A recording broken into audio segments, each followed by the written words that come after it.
pretty fan. I think I do have an actual like fan like this somewhere around here that is actually from Japan. Don't remember where it ended up, but I think I have one somewhere. So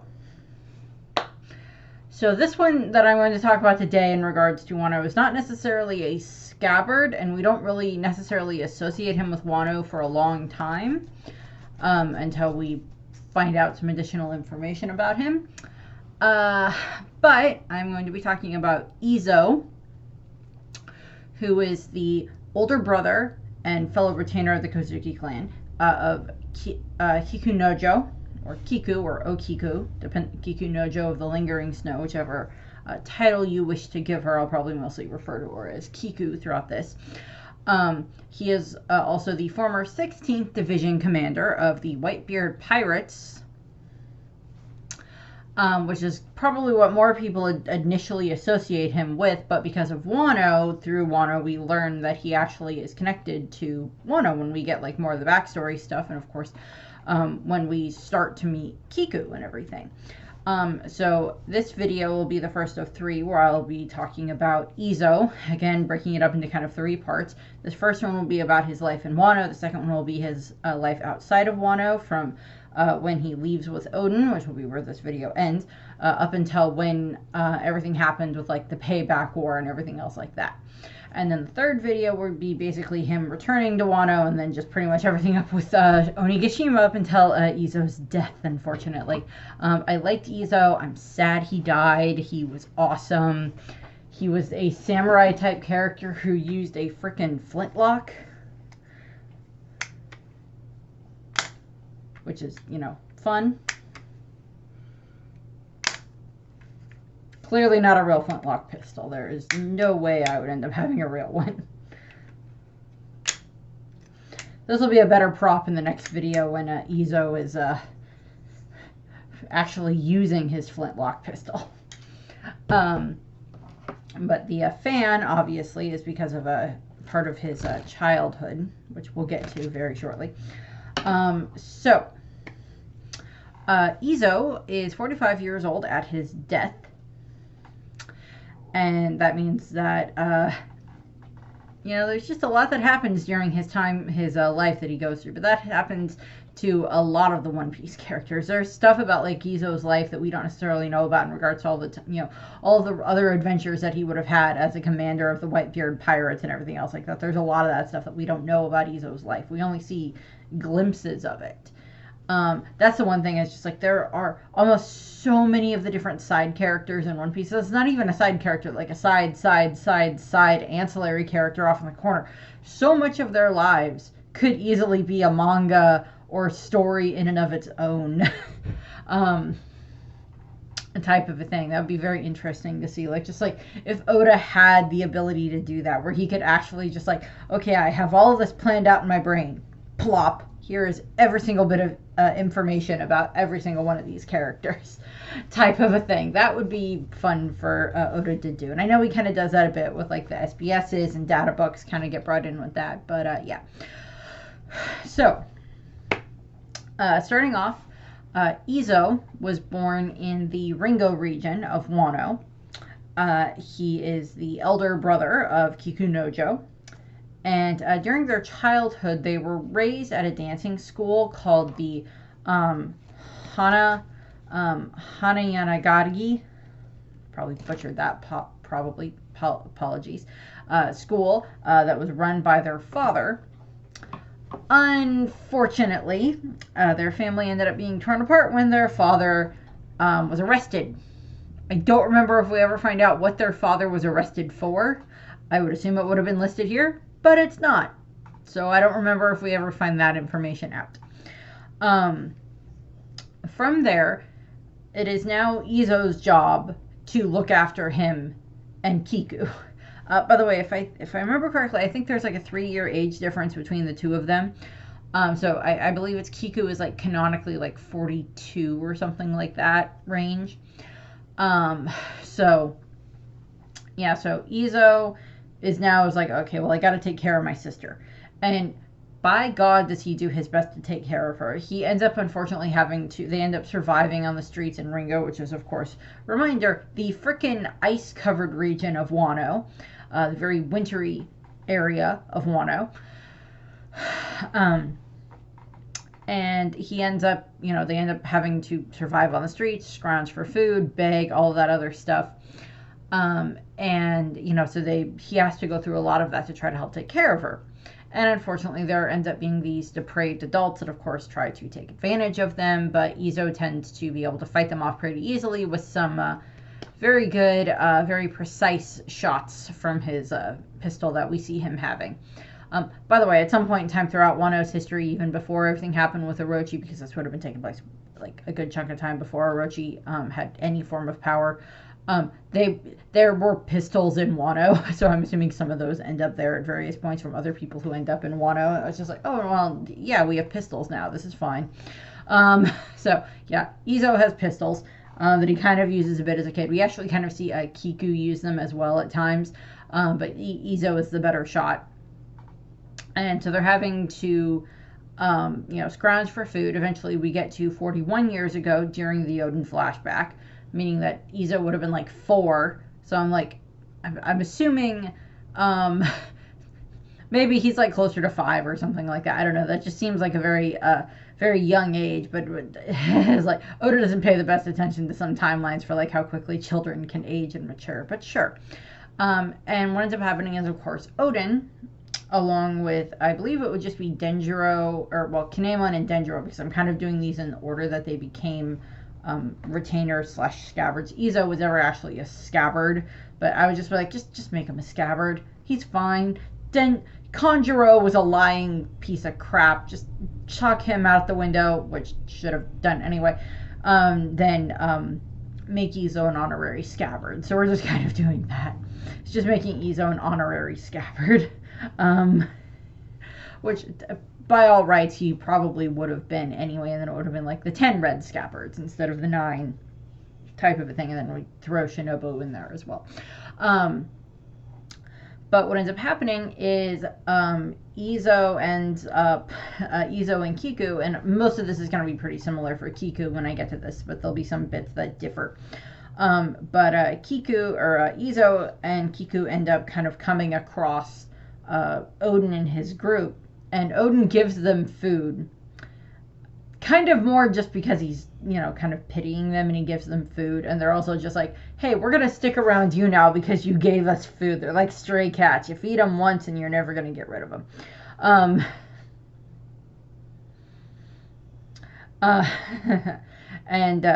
So they stick with them. And then they travel around with Odin and his group, and eventually, they find Kanjuro, and they find Raizo and all of that stuff, and they join the group. And then eventually they end up in the Curry region, which is where, Odin was kind of vaguely heading anyway, but now he's finally arrived there. And what ends up happening is, Izo, along with the others, try to, like, stop Odin from trying to fight against Ashura Doji, but that doesn't work, and he still ends up going and they try to go after Odin and try to support him in the fight, but he's already defeated Ashura Doji and the rest of the bandits, and then eventually is, of course, as I've stated before, Odin then becomes the daimyo of the Curry region, and all of his now followers now become his retainers, which is, of course, just fun. And then eventually we end up getting to the point where when it gets to like 6 years later is, of course, when Inarashi, Nekomamushi, and Kawamatsu end up, getting found by Odin and then getting brought to the castle. Getting brought to Curry Castle and being welcomed in and everything, and becoming 3 more of his retainers as well. Then we get to the point where we kind of get a little bit more of, fun going on a little bit at times. And what ends up happening is Izo and the others, all of the other boys, they leave Kiku at home purposely. And they make their way to the Hakumai region, and they make their way to where Yasue lives, and they try to steal from Yasue. so that way they can get money, because of course Orochi keeps showing up and getting money from Odin, and then of course because Kanjuro is a traitor, he keeps giving him more money and everything than what he was originally supposed to give him and everything, so blah blah blah blah. And of course, as I will say with every single one of these ones during this time frame, Yasue just ends up scolding them. He says like, well, at least you didn't bring Kiku with you. Bring little Kiku with you, so she's not part of this escapade. But what I'm going to do is I'm going to actually give you more money, and you need to put this towards training yourselves, toward bettering yourselves, improving yourselves, becoming the retainers that you feel are worthy of serving Kozuki Odin, serving the future current daimyo of the Kuri region and future shogun of Wano.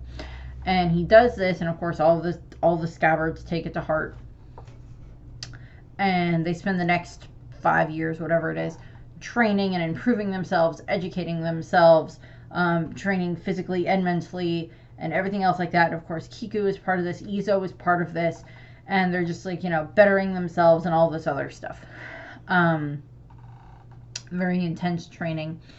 And during we kind of get like moments of levity in this, of course, where it's just like, Odin, of course, as I stated, is just like, he does not like them learning all how to talk proper because it bothers him. And he's just like, this is not normal. Please stop doing this.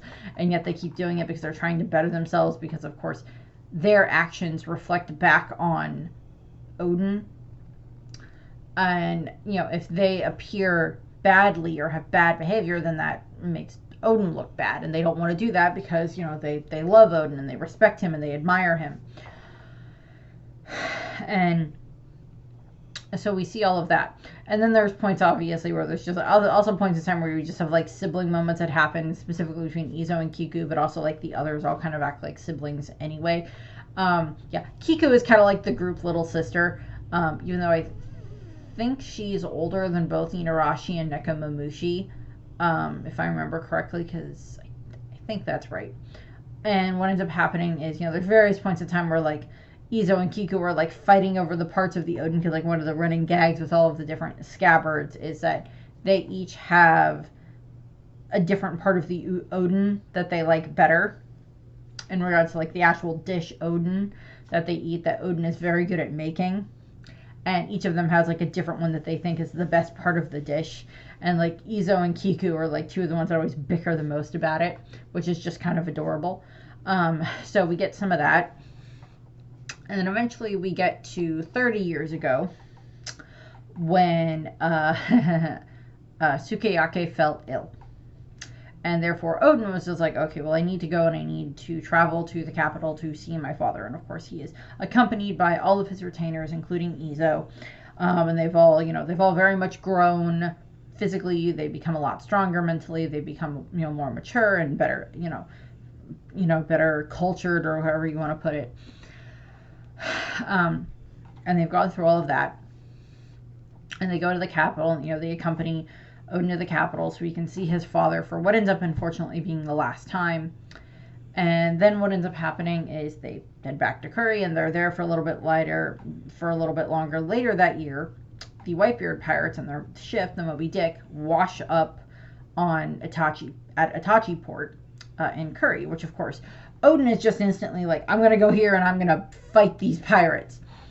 Now, in his defense, had those pirates been bad, had like it been like the Blackbeard pirates or something that had somehow shown up, or like the Rocks pirates or whatever at that point in time, whatever other bad pirates possibly would have shown up on the island, Odin would have done his damnedest to like fight them off and get them away from his island and protect Wano and everything else like that. So there's that.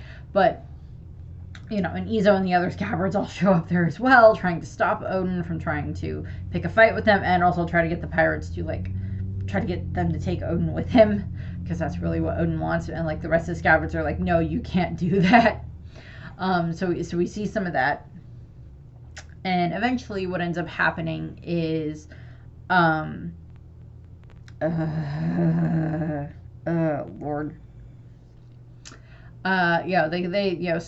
they watch as like Odin and Whitebeard fight a little bit, and then they explain the situation to Whitebeard of like, please don't take our prince, basically. And he's like, yeah, no, I have no intention of taking him with me. You're fine. I don't intend to do that. You'll be fine. And they're like, oh, good, thank you. And about 2 weeks later, the ship's been repaired and everything else like that. And they're like, okay, well, all the Scabbards probably had like a meeting a couple of days beforehand. It's just like, okay, Whitebeard and his crew are going to be leaving pretty soon. Yep. And we're all aware of the fact that Lord Odin is probably going to try to find a way to escape and try to join them. Yep. Okay, well, we're all in agreement there. Okay, well, that's good. So, what we're going to do is, and like what ends up happening, they come up with a plan of what they're going to do. And that night, of course, what ends up happening is, it's the night that they're going to leave, and, the Whitebeard pirates are planning out, like, we'll leave a little bit early so that way, we can try to get out of here without Odin causing any more problems. So what ends up happening is, of course, Odin does try to go after them. He ends up trying to sneak out, but Izo is the one who is on guard duty that night in regards to keeping an eye on Odin. And he's like, come on, I just need to go to the restroom. Can't I at least go do that? And Izo's like following him. And then, of course, Odin just basically makes a run for it, and Izo follows him as well. And the Whitebeard pirates are leaving. They're already, off the island. They haven't gone over the waterfalls yet or whatever. Like, they're away from the island, and like Odin basically jumps and grabs onto the chain, and Izo's behind Odin, grabbing onto Odin around the waist as they are being pulled behind the ship on the chain. Just being dragged behind the ship and over the waterfall, and they're still hanging on, and Izo is probably chewing Odin out as all of this is happening, because rightfully so, in my opinion. Just like chewing Odin out. It's like, Lord Odin, why did you do this? We told you not to do this. Why won't you listen to us? And Odin's just like, but I want to be free, and I want to see the world. And it's just like, oh, Lord. And so they're just being dragged behind the Moby Dick as it leaves Wano. And heads off. Okay, so we're just going to kind of go, this didn't end up being as long as I wanted, so we're just going to add in a little bit extra here. So they're hanging onto the back of the boat, onto the chain, and Marco actually flies out and grabs Izo, because he can tell that, like, Izo doesn't actually want Odin to be there. Grabs Izo and takes him up to the deck, where they actually end up tying up Izo because he tries to attack Whitebeard, because he's like begging Whitebeard to like bring Odin onto the ship as well. But he's just like, I can't, this is unprecedented, and it's just like, I can't do this without worrying about endangering my crew, because it's like we're bringing a prince of another country with us, and he, it might appear that we kidnapped him, which could lead to more problems and everything than it's worth. And of course, he ends up, Odin, or Whitebeard makes the deal with Odin, and it's like, fine, if you can hang on to that chain on the back of the ship for 3 days, then you can join the crew. And Izo is just very angry about this. He does not like this idea. He's like, this is ridiculous. You're going to get my lord killed. Why do you do this? Please don't do this. Please don't do this, Whitebeard. Because he's not Pops yet at this point in time. And, of course, what ends up happening is, the 3 days pass, and Odin hangs onto the chain. And just before, like, 10 minutes are left on the timer or whatever, Odin hears the woman screaming for trouble, and he breaks free of the chain, and he dives into the ocean, and he ends up making his way to the island. This is, of course, when Odin meets Toki.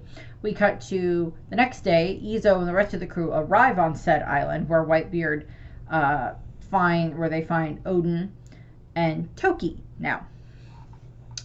And what ends up happening is, of course, Whitebeard, now, because he knows the type of man that Odin is, just wanting adventure, he chose the right thing of going to save Toki over achieving this, because she was in trouble and he went and helped her. So that's kind of what leads to, Whitebeard agreeing to let Odin join the crew. And, so that's what ends up happening. They also then find out that Inarashi and Nekomamushi had managed to sneak onto the ship and stow away.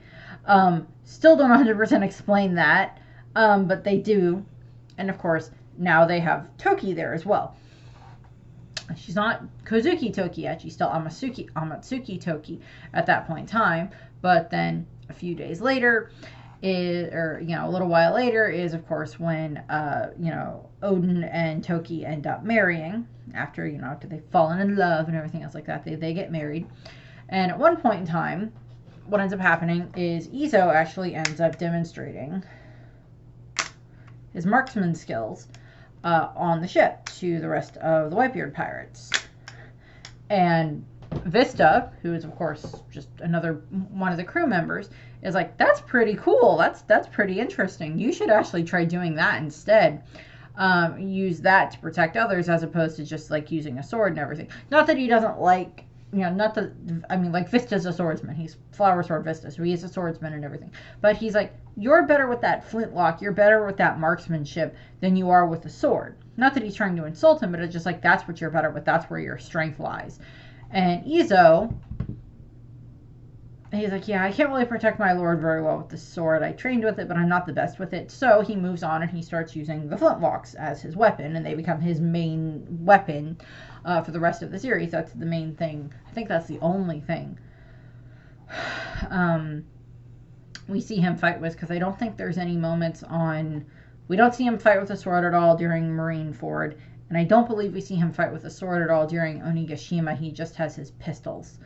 His flintlocks, which I couldn't find anything that was like what they're named, so that's what we have. They're him and his flintlocks. I don't know if he named them or not. Oda never came up with names for them. But what ends up happening is Odin is now married to Toki, and like Izo likes Toki, and now we get to 2 years later and they have their son. Kozuki Momonosuke was born. And then 2 years after that is when little Hiyori is born. And Izo is somewhere between like Uncle Izo and like something like that, along with the others, to like Momo and to Momonosuke and to Toki and to Hiyori and everything. So they have all of that. And eventually they end up on an island, which it's the same year that Hiyori is born, because Hiyori is like a newborn, or not a newborn, but she's less than a year old. By the way, at the time that I'm recording this, one of my cousins who got married last year is currently, I believe he's possibly at the hospital right now waiting for his first child to be born, because they had to induce his wife. So he's going to become a father very shortly, or he might be a father by now. I don't know. I haven't heard anything back about that yet. But he's going to be a father soon, so congratulations to them. And then the other cousin that got married last year is also, his wife will have a baby shortly too, but I think their due date's not until April. So, yee babies. And so that just tie in here with that. And what ends up happening is, they end up on this island where the Roger pirates happen to be. And of course, this leads into the 3 days of this battle, this skirmish between the two groups, between the Whitebeard pirates and the Roger pirates. And the dog is snoring in the background. She's so cute. Leads into this, 3-day, skirmish that then turns into an exchange of gifts and stories and talking about like their latest adventures and everything else like that. Which is pretty fun, I would say. Because it's not like they were trying to kill each other, because the Roger pirates were not trying to kill the Whitebeard pirates and vice versa. They were not trying to do that. They were just testing their skills against each other. Yes, they were protective of each other, but it's like, protective of like their own crew, and like, they kind of made sure that it's like, the younger kids don't get, too badly hurt during this moment. But it is kind of this skirmish to like test their mettle against each other. I don't remember if we see who Izo fights during that battle. I don't even remember if in the anime if they added in anything extra like they did with having Odin clash with Scabbards. But I don't think so.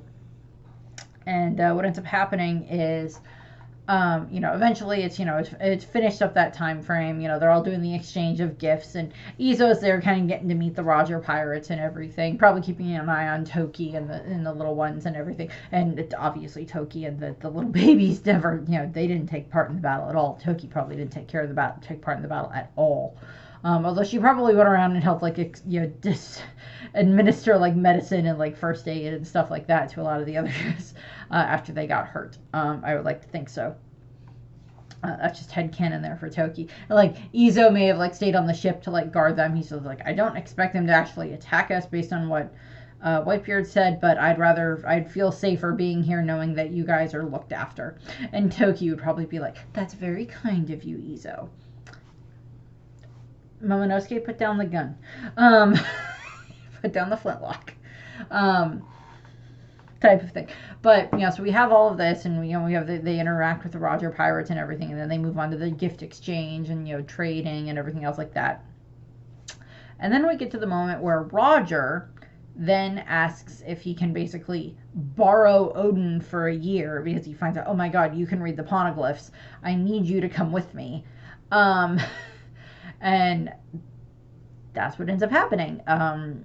Odin goes with Roger. Inarashi and Nekomamushi also both end up stowing away and going with Roger's ship, but Izo stays with the Whitebeard pirates, which is kind of where this kind of leaves Izo, where he's just like, he didn't, that, I mean, like, I don't think that would have necessarily changed the story a whole lot had Izo gone with Odin to the Roger pirates. I don't really see that causing any type of, like, major differences in the story. It just means that, like, Izo would have been either someone who stayed behind in Wano during the time skip, you know, during when certain ones were sent forward. Izo either would have been part of that group, and in that case he would have been part of the 9 Red Scabbards at the time when they gained that moniker, or he would have ended up being one of the ones that got sent forward in the future just so he wouldn't be separated from Kiku at the time.